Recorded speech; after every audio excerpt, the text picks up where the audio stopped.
Hey guys, this is Alice and I'm super excited. I'm gonna give people a second to show up here, but then we will get started. Hey Kara, welcome.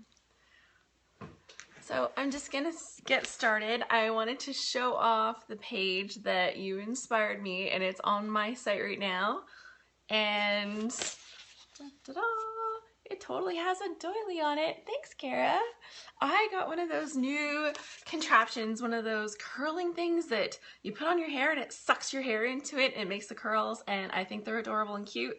Super, super easy. I kind of suck with using like regular curling iron, so I ended up with this. But this is the page that I created last night. Thanks for the hearts. And this page I wanted to definitely use a doily on it, so I thought that was a good touch because it's not something I think to use very often. But I did some pretty playful things on the page. Yay for doilies, exactly, yay for doilies. So the background, you'll actually see, okay, so I said that I actually have 5 tips on here, and so I'm going to start sharing the 5 tips. So if you have anybody that you think might like to hear the tips that I've used to create the page, then you can invite them or whatever right now. So 5 tips that I've used. So if you look at this paper that's actually here, I had cut the hearts out of it by hand for another page.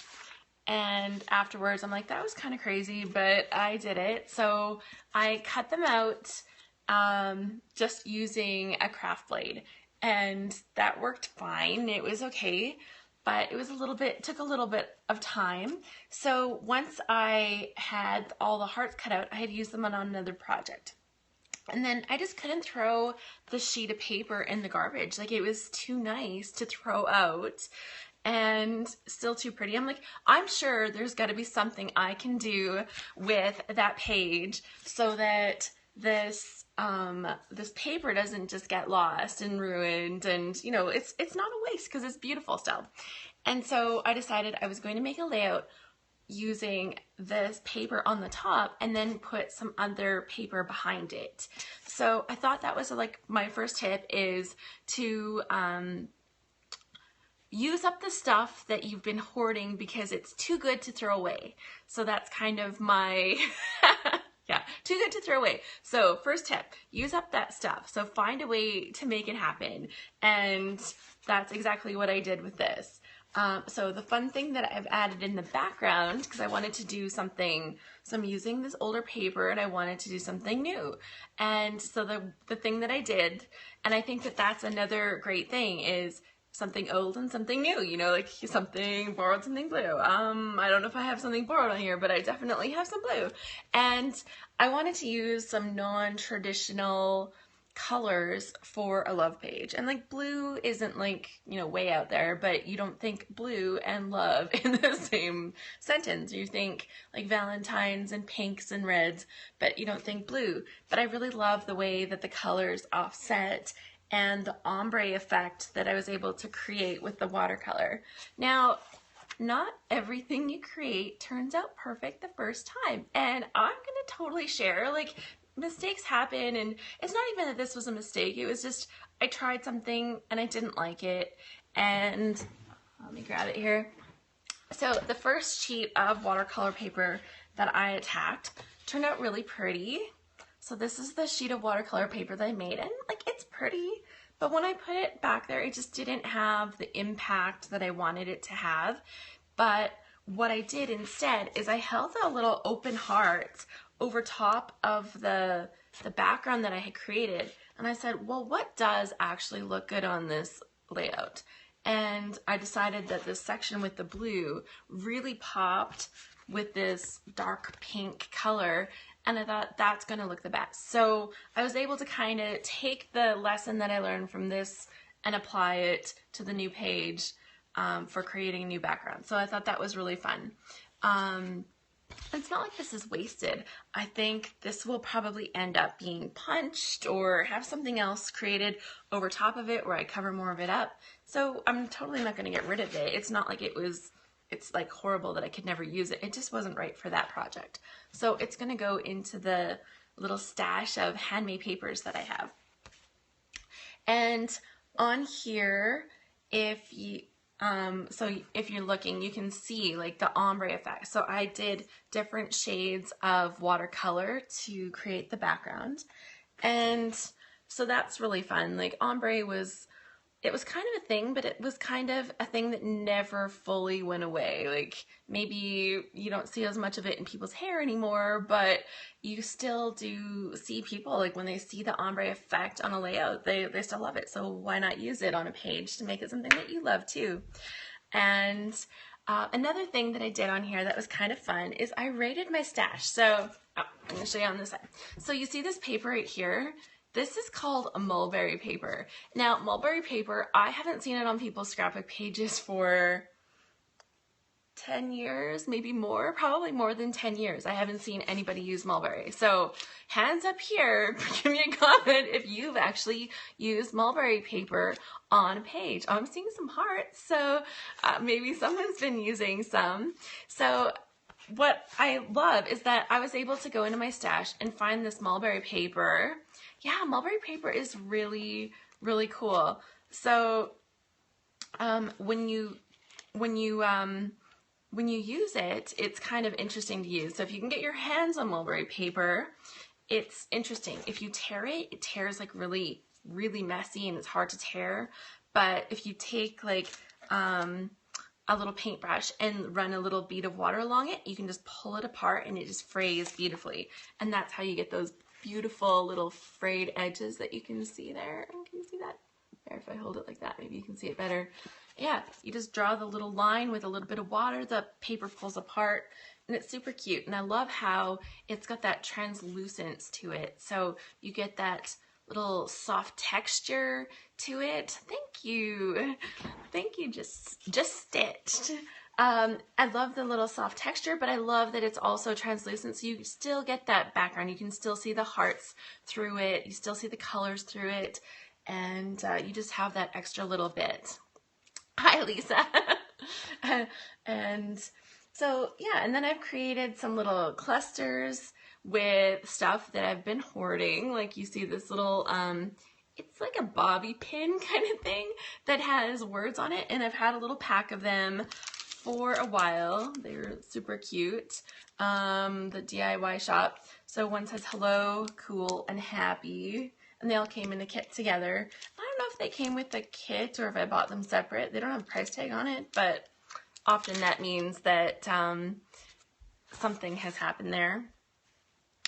And so I've been able to use some of those embellishments, create a little cluster here, there's a little cluster here, and even like a little mini cluster on there. So if you want to see the page like where it's not moving around because I'm not waving it around like a crazy person, I actually have it on my website right now. It's at scrapbookwonderland.com. And so that'll be the first page that pops out. But if you are looking at it later, like if you're catching it on Catch, then it's scrapbookwonderland.com/blue-ombre, O-M-B-R-E. Okay, so that's that. So other techniques. So I've talked about using up the stuff, kind of mixing the old and the new. I've talked about, you know, playing with that watercolor and the ombre. I've talked about like rating your stash for the old things, getting inspired by something that you hear when you hear about it. Like I saw Kara's page that she shared and I'm like, doilies, I need to use a doily. I haven't used a doily for a while. And so that was a really fun thing. And the other thing I wanted to show is like, if you look at the color in this photo, okay, I love this photo. We took it very randomly. It was like selfie, the two of us. Yeah, I'm sure my doily's borrowed. So it's almost like a wedding page. I've got something old and something new, something borrowed, something blue. That was a borrowed idea. Perfect. But, okay, sorry. Where was I at? I lost it. Oh, the photo, sorry.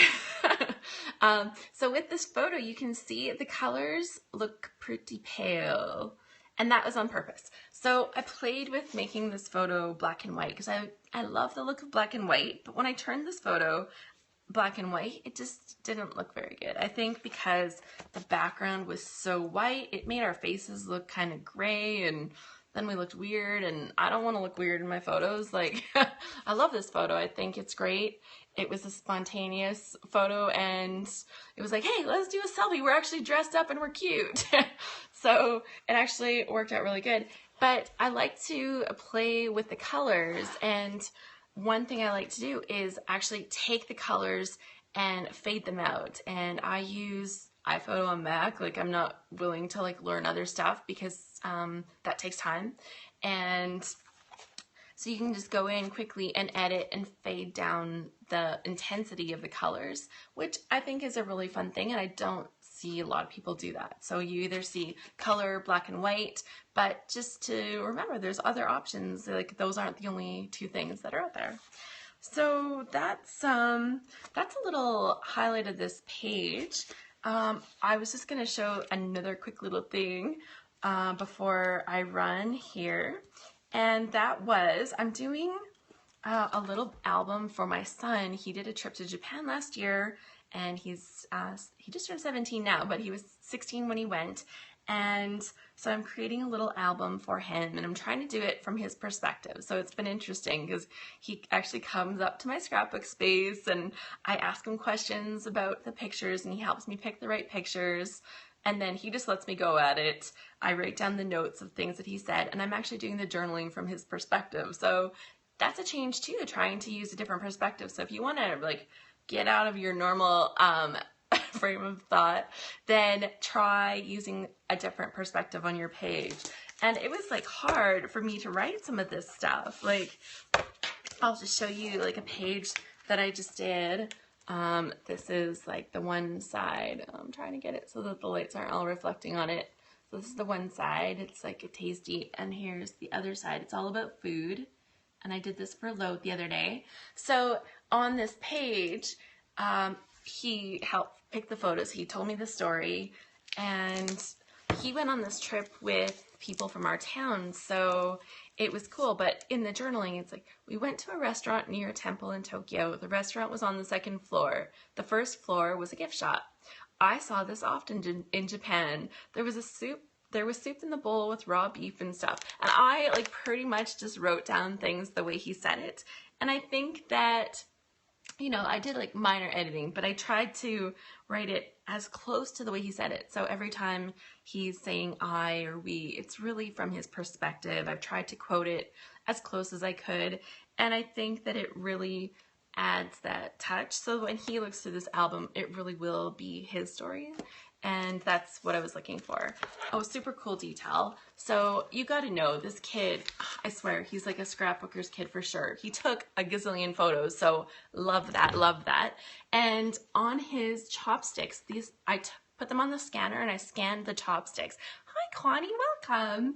And on the chopsticks, I don't know if I can get this close enough, if you can read that. It says Joe B. He actually had embossed chopsticks done with his name while he was in Japan, and I thought that was just the coolest thing. Like, what a fun keepsake to bring home with you is chopsticks with your name on them, and it's like little gold lettering, so they're super cute.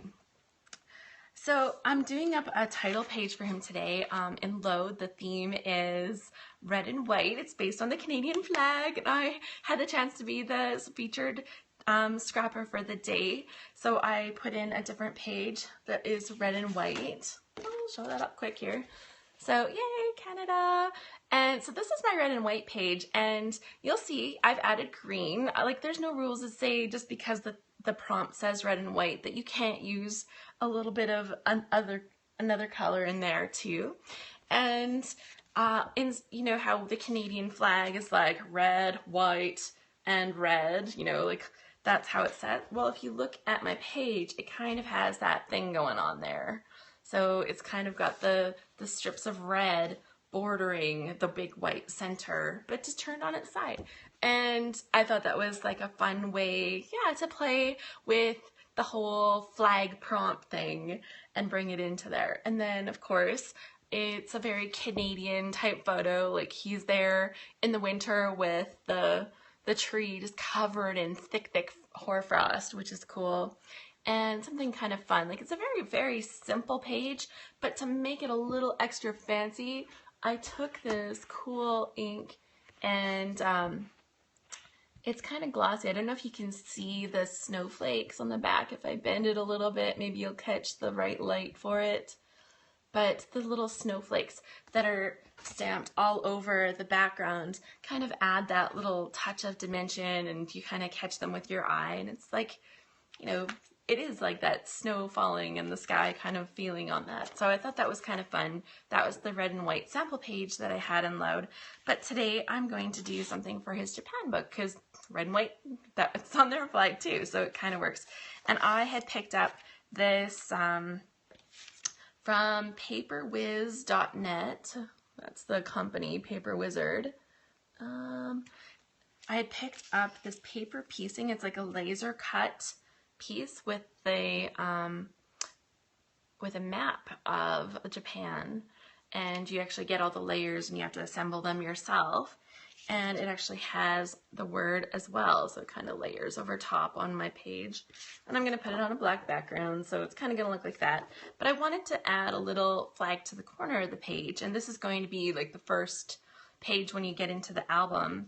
And to add the little flag, I am going to make a little white square and put a little red dot in the middle. But I don't have cardstock that is the same shade of red. And I don't know about you, but if I use a different shade of red, I'm going to look at that and go, oh, like it's just going to drive me kind of crazy. So show me some hearts or type something in there if you're the kind of person that would drive crazy, or let me know if you know, it's like, get over it. like it's not a big deal. But I'm like, I don't have that red. I kind of took a little search through myself. I'm like, I have different reds. I probably have 5 different reds here, but I don't have that red. So then I'm thinking, what do I do? But getting creative.